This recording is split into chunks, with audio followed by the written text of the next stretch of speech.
Hello viewers, today we start a 5th standard poem Paper Boat. Paper boat ಅಂದ್ರೆ ಕಾಗದದ ದೋಣಿ ಅಂತ ಅರ್ಥ. So before we start, if you new to my channel, please subscribe my channel. If you like my video, please press like button. Let us start the poem. This poem is written by Indian poet Shri Rabindranath Tagore. He was won the Nobel Prize in Literature in 1913. This poem is about innocent child and her dreams. ಈ ಪೊಯಮನ್ನು ರವೀಂದ್ರನಾಥ್ ಟ್ಯಾಗೂರ್ ಅವರು ಬರೆದಿದ್ದಾರೆ. ಅವರು ಒಂದು Nobel ಪ್ರೈಸನ್ನು ಲಿಟ್ರೇಚರಿನ ಬಗ್ಗೆ ಬರೆದು Nobel ಪ್ರೈಸನ್ನು ತಗೊಂಡಿದ್ದಾರೆ 1913ನಲ್ಲಿ. ಈ ಪೊಯಮಲ್ಲಿ ಒಂದು ಇನ್ನೋಸೆಂಟ್ ಚೈಲ್ಡ್, ಒಂದು ಪುಟ್ಟ ಮಗು ಮತ್ತು ಅದರ ಕನಸಿನ ಬಗ್ಗೆ ಈ ಪೊಯಮಲ್ಲಿ ಕವಿ ರವೀಂದ್ರನಾಥ್ ಟ್ಯಾಗೂರ್ ಅನ್ನೋರು ಬರೆದಿದ್ದಾರೆ. So let us know the poem ಡೀಟೇಲಿ. Day by day I float my paper boats one by one down the running stream. ದಿನದಿಂದ ದಿನಕ್ಕೆ ನಾನು ಒಂದು ಕಾಗದ ದೋಣಿಯನ್ನು ಒಂದು ನೀರಲ್ಲಿ ಹಾಕುತ್ತೀನಿ ಅಂತ ಇಲ್ಲಿ ಪುಟ್ಟ ಮಗು ಹೇಳ್ತಾ ಇದೆ. ಸೊ ಆ ಕಾಗದ ದೋಣಿಯನ್ನು ನೋಡಿಕೊಂಡು ನದಿಯ ಬದದಲ್ಲಿ ಕೂತ್ಕೊಂಡು ನೋಡ್ತಾ ಇರ್ತೀನಿ ಅಥವಾ ಮಲಗಿ ನೋಡ್ತಾ ಇರ್ತೀನಿ ಅಂತ ಈ ಪುಟ್ಟ ಮಗು ಹೇಳ್ತಾ ಇದೆ. ರನ್ನಿಂಗ್ ಸ್ಟ್ರೀಮ್ ಅಂದರೆ ಈ ನೀರಿನ ಅಲೆಗಳು ಹೇಗೆ ದೋಣಿಯನ್ನು ಸಾಕ್ತಾ ಇದೆ ಅದನ್ನು ಈ ಪುಟ್ಟ ಮಗು ನೋಡ್ತಾ ಇದೆ. In big black letters, I write my name on them and the name of the village where I live.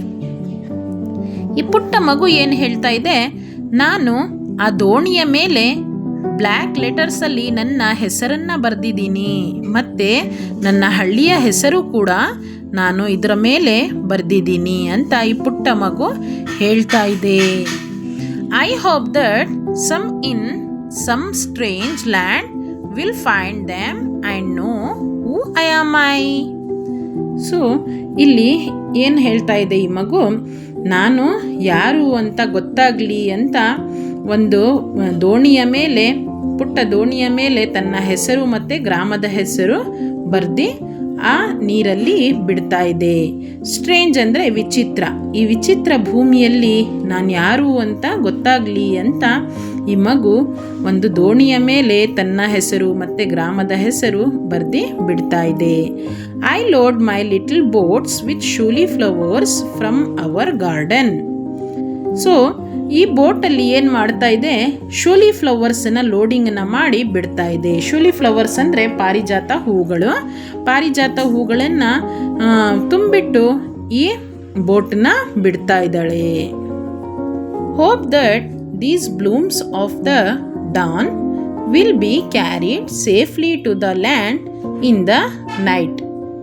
So ಇಲ್ಲಿ ಕವಿ ಏನು ಹೇಳ್ತಾ ಇದ್ದಾರೆ, ಬೆಳಗಿನ ಜಾವ ಅರಳುವ ಹೂಗಳನ್ನು ನೋಡಿ ಆ ಹೂ ಸೇಫಾಗಿ ಈ ದೋಣಿಯಲ್ಲಿ ತುಂಬಿಕೊಂಡು ಲೋಡಿಂಗನ್ನ ಮಾಡಿ ಸೇಫಾಗಿ ನೈಟಲ್ಲಿ ತೇಲ್ಬೇಕು ಅಂತ ಮಗು ಕಾಣ್ತಾ ಇದೆ. I launch my paper boat and look up into the sky and see the little clouds setting their white blugging sail. So ಆ ಮಗು ಹೇಳ್ತಾ ಇದೆ, ನಾನು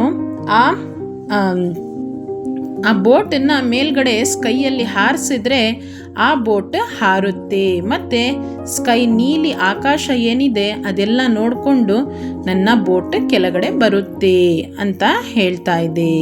ಕ್ಲೌಡ್ಸ್ ಅಂದರೆ ಮೋಡಗಳು ಎಲ್ಲ ನೋಡಿಕೊಂಡು ಆ ಬೋಟ್ ಕೆಳಗಡೆ ಬರುತ್ತೆ. ನೋಡಿ ಕವಿ ಎಷ್ಟು ಸುಂದರವಾಗಿ ಕಲ್ಪನೆಯನ್ನು ಮಾಡಿದಾರಲ್ವಾ. ಒಂದು ಪುಟ್ಟ ಗಾದೆನೇ ಇದೆ, ಕವಿ ಕಾಣೋದನ್ನು ರವಿ ಕಂಡ ಅಂತ ಒಂದು ಗಾದೆನೇ ಇದೆ. ಅದೇ ಥರ ಕವಿ ನೋಡಿ ಎಷ್ಟು ಚೆನ್ನಾಗಿ ಕಲ್ಪನೆಯನ್ನು ಈ ಪದ್ಯದಲ್ಲಿ ಹೇಳಿದ್ದಾರೆ. So let us no. I know not what playmate of mine in the sky sends them down the air to race with my boat.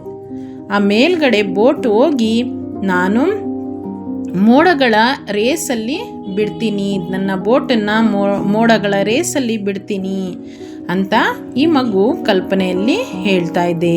ಪ್ಲೇಮೇಟ್ ಅಂದರೆ ಜೊತೆಗಾರ ಇರೋರು, ಜೊತೇಲಿ ಆಡ್ತಾ ಇರೋರು, ಫ್ರೆಂಡ್ಸ್. ಅವ್ರ ಜೊತೇಲಿ ನಾನು ಹೋಗಿ ರೇಸಿಗೆ ಬಿಡ್ತೀನಿ ಬೋಟನ್ನು ಸ್ಕೈಯಲ್ಲಿ ಅಂತ ಈ ಮಗು ಹೇಳ್ತಾ ಇದೆ.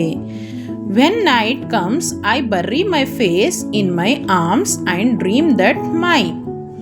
ನಾನು ನೈಟಲ್ಲಿ ತನ್ನ ಮುಖವನ್ನು ಮುಚ್ಕೊಂಡು ನಾನು ಈ ಡ್ರೀಮನ್ನು ಕಾಣ್ತೀನಿ ಅಂತ ಈ ಮಗು ಹೇಳ್ತಾ ಇದೆ.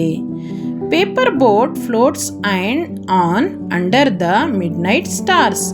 ಪೇಪರ್ ಬೋಟ್ ಏನಾಗ್ತಾ ಇದೆ, ತೇಲ್ತಾ ಇರಬೇಕಾದ್ರೆ ನೈಟಲ್ಲಿ ಸ್ಟಾರ್ಸ್ ಮೇಲ್ಗಡೆಯಿಂದ ಸ್ಟಾರ್ಸ್ ಮಿನುಗ್ತಾ ಇರೋದನ್ನು ಆ ಪೇಪರ್ ಬೋಟಿನ ಮೇಲೆ ಬೀಳಬೇಕು ಅಂತ ಈ ಪದ್ಯದಲ್ಲಿ ಕವಿ ಕಲ್ಪನೆಯನ್ನು ಮಾಡಿದ್ದಾರೆ. The fairies of sleep are sailing in them and the lading is their basket full of dreams. Fairies ಅಂದರೆ ಯಕ್ಷೆಯರು ಅಥವಾ ಅಪ್ಸರೆಯರು ಅಂತ ಹೇಳ್ಬೋದು. Fairies sailing in them and the lading is their basket full of dreams. ನಾನು ತನ್ನ ಒಂದು ಪುಟ್ಟಿಯಲ್ಲಿ ನನ್ನ ಡ್ರೀಮ್ಸ್ ತುಂಬಿಕೊಂಡು ನಾನು ಸಾಕ್ತೀನಿ ಅಂತ ಇಲ್ಲಿ ಮಗು ಹೇಳ್ತಾ ಇದೆ. So if you like my video, please subscribe my channel, and if you like my video, please press like button.